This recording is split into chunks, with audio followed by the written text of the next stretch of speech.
Welcome to Puja special channel পূজা কোন মনে ভক্তি দিয়ে। রাধে রাধে বন্ধুরা আজ অপরা একাদশী। তাই যদি আপনি একাদশী পালন করে থাকেন বা নাই করে থাকেন, এই ব্রত কথা একটিবার হলো শ্রবণ করবেন। মহারাজ যুধিষ্ঠির শ্রীকৃষ্ণকে বললেন, হে কৃষ্ণ, জ্যৈষ্ঠ মাসের কৃষ্ণপক্ষে একাদশী নাম কি এবং তার মাহাত্ম্যই বা কী? আমি শুনতে ইচ্ছা করি, আপনি অনুগ্রহ করে তা বর্ণনা করুন। শ্রীকৃষ্ণ বললেন, হে মহারাজ, মানুষের মঙ্গলের জন্য আপনি খুব ভালো প্রশ্ন করেছেন। বহু পুণ্য প্রদানকারী ব্যক্তি জগতে প্রসিদ্ধি লাভ করে। ব্রহ্মহত্যা, গোহত্যা, ভ্রূণ হত্যা, পরনিন্দা, পরশ্রীগমন, মিথ্যা ভাষণ প্রভৃতি গুরুতর পাপ এই ব্রত পালনে নষ্ট হয়ে যায়।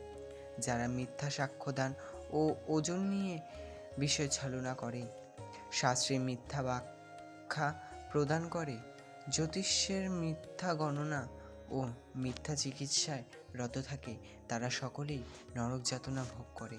এই সমস্ত ব্যক্তিও যদি এই ব্রত পালন করে তবে তারা সমস্ত পাপ থেকে মুক্ত হয়।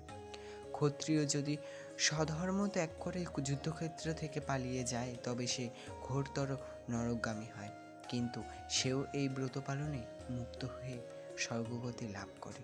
মকর রাশিতে সূর্য অবস্থানকালে মাঘ মাসের প্রয়াগ স্নানে যে ফল লাভ হয়, শিবরাত্রিতে কাশীধামে উপবাস করলে যে পুণ্য হয়, গয়াধামে বিষ্ণু পাদপদ্মে পিণ্ডদানে যে ফল পাওয়া যায়, সিংহ রাশিতে বৃহস্পতির অবস্থান, গৌতমী নদীতে স্নানে, কুম্ভে কেদারনাথ দর্শনে, বদ্রী কাশ্রম যাত্রায় ও বদ্রীনারায়ণ সেবায়, সূর্যগ্রহণে, কুরুক্ষেত্রে স্নানে, হাতি ঘোড়া ও স্বর্ণদানে এবং দক্ষিণাসহ যজ্ঞ সম্পাদনের ফল লাভ হয়ে থাকে। এই অপরা ব্রত পাপরূপ বৃক্ষের কুঠার স্বরূপ, পাপরূপ কাষ্ঠের দাবাগ্নির মতো, পাপ হস্তির সিংহস্বরূপ।